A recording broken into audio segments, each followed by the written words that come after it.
Good afternoon. My name is Dwight H. Slade. I was born to William K. Slade and Eugenia C. Slade. My father was born in Slade's Corner, Wisconsin in 1845. He was an educated man and attended business school in Buffalo, New York. After school, he would move to Lake Geneva, Wisconsin and work in a mercantile business. My mother was born on a farm outside of Bloomsfield, Wisconsin in 1848. She also was educated and attended a seminary school just north of Bloomfield. They would have a double wedding with my mother's sister in 1875. And 3 years later, they would get caught in the Dakota boom and head west to Eden, Dakota. For those of you who don't know where Eden was located, it was located 1 mile southwest of present-day Hudson. It was founded in 1868, and because of its rich soil and picturesque views, it received its name. When the railroad came through, it bypassed the town completely, and knowing that it would be the future of the town, they decided to move it closer to the railroad tracks. In 1878, And within a month, they would have the first depot in Lincoln County. They would run into one other problem. There would be another town in South Dakota that they would get confused with, Egan. So in 1892, they changed their name from Eden to Hudson. When my father arrived in 1878, he opened the first mercantile business in town. Money earned from that business, he would purchase land all over the territory, as far west as White River. Later, he would also start a real estate and loan business in that same building. In 1879, I would be the first child to be born in Eden. And my mother, a religious woman, started the first church in Eden. And I would soon need those prayers. When I was 2 years old, I became very ill. So ill that my parents sent for a doctor from Canton. And when the doctor arrived, he knew that I was in critical condition. And knowing that it would devastate my family to lose their only child, he stayed by my bed day and night until I made a full recovery. We would live in Eden for a few more years until we bought a farm just west of town. On that farm, we would raise racehorses, we had our own racetrack, and we would do some farming. On top of all of that, my father would go to Chamberlain, purchase cattle, send them back to Hudson, and put them out to pasture. Once they would reach slaughter weight, he would send them down to Sioux City to the stockyards to be sold. Between church, chores, and school, my boyhood flew by me. Before you know it, I was attending college at Yankton for business. While down here, I suppose you could call it extracurricular activity I was involved in. Me and my good friend Frank Nash, he was from Canton, we were talking about how much we missed our families. And we didn't have any money for a train ticket, and we didn't have our horses, but we had the next best thing, our bicycles. So at 2 o'clock in the afternoon on a Saturday, we would stop and have supper, and Frank would head north towards Canton, and I would head east towards Hudson. At 11 p.m., 9 hours later, I arrived at my farm, and the look on my mom's face was priceless, and my father just shook his head in disbelief. The next morning I woke up, I helped with chores, we went to church, and we spent the afternoon with each other.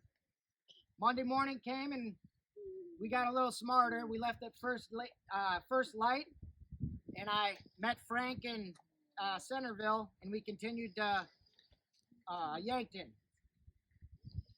After college, I would move back to Hudson with my family, where I would be involved in banking and real estate.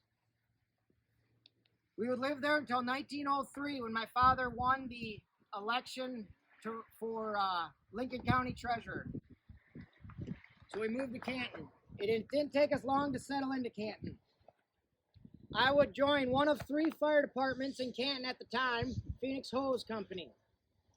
I would work my way up to assistant foreman, which is the equivalent to assistant chief. We would also attend a congregational church where I would help form the first choir. And in this choir, a passion grew inside of me, a passion to sing.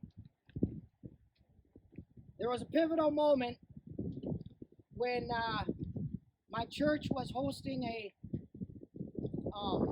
play, Ma Sweet and Her 7 Talented Daughters. And I had the first solo of the night. Now, I had never sang without the help of a choir. I was sweating bullets because that place was packed tighter than sardines that night. But after my solo, the audience was in shock at the sweetness and the power of my voice. That's the exact quote from the Sioux Valley News. After that, my life was full of music. I was singing at funerals, weddings, graduations, fundraising events. If there was a song to be sung, I was singing it. There was only one problem. My voice could not pay the bills. So I would stick with banking and real estate. Real estate would take me all over this country, and I would do a majority of the traveling by car. I was once told about some land down on the Texas-Oklahoma border. I jumped in my car and I took off. Everything was going great until I hit Oklahoma. That's when I thought my teeth were going to rattle right out of my skull. And I thought for sure I'd be carrying my tires back to Canton. The roads were so rough, I had to turn around and I didn't even get a glimpse at that land. But I wasn't bothered because I was a single man. I had no agenda, and I took my time and took in the scenery. In 1913, my father would attend the state fair in Huron. While up there, he started to feel ill, and he decided he better come home. By the time the train would hit Lenox, they would be forced to stop because he took a turn for the worse. They rushed him to Sioux Falls where they would perform an emergency surgery, but he died during that surgery. His death hit me hard. I was 34 years old and I didn't have much to show for it. I knew I was going to have to make some changes in my life. I slowed down the traveling, but I did not slow down the singing. That is the one thing that got me through the very dark time. It's amazing how God will put people in your life when you need them the most. I traveled all over this country, and I never once saw a woman that I thought, that's the woman I want to marry, until God put Teresa Brown in my life. She was a graduate from Canton High School. She attended my church. She even went to college at Augustana to study music. We were a match made in heaven. So on June 25th, 1915, I married her in Orange City, Iowa. It wouldn't be long and we'd have our first child, Brownie, in 1918. A year later, we'd have our boy, Will. He was named after my father. We would also raise Mary Fellenkamp. That is Tot's niece. Her mother died when she was just 6 weeks old. By this time, I was sick of traveling. I'd had enough of being away from the family, and I knew that I was going to have to make a big change. So I packed up the family, and we moved to Davenport, Iowa in 1920. While out there, I would perform in some plays and also do some solo acts. After 3 years, I would graduate as a doctor in chiropractic, and I would move back to Canton, and I would buy out Dr. Helmer's chiropractic office. And for the next 14 years, I would adjust people in office and make house calls throughout Lincoln County.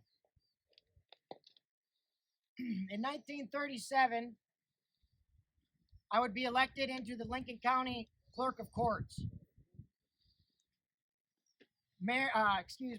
Tot would be a librarian at the high school for several years.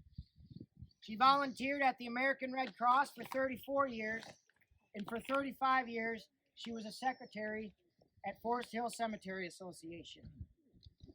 In 1959, I would retire from the Lincoln County Clerk of Courts. By this time, all my children were grown up. Mary went to school for teaching and taught for several years in Harrisburg, South Dakota, until she got married and moved to Southern California. Brownie, like her mother and I, loved music and went to school to study for it. She would also get married to an airman, and that would take her all over the world. She would reside in Rochester, New York.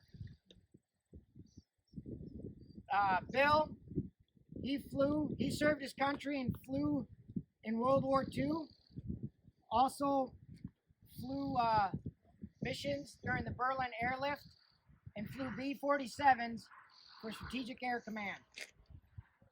He would also be stationed in Indonesia as an attachment for the air defense for the American Embassy. In early December of 1962, I would become ill and admitted into Canton Hospital. While there,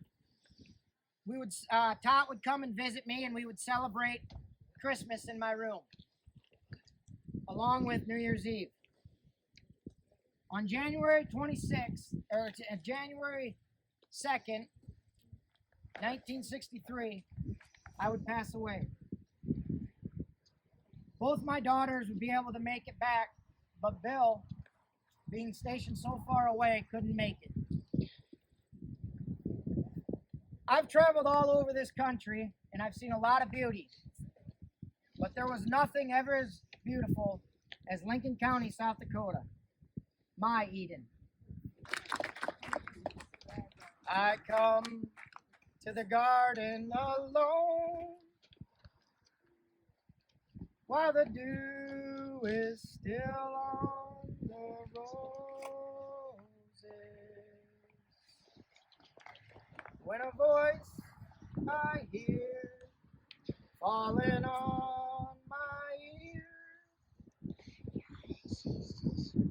the Son of God discloses, and he walks with me, and he talks with me, and he tells me I am his own. And the joy we share as we tarry there, none other has ever known. Thank you.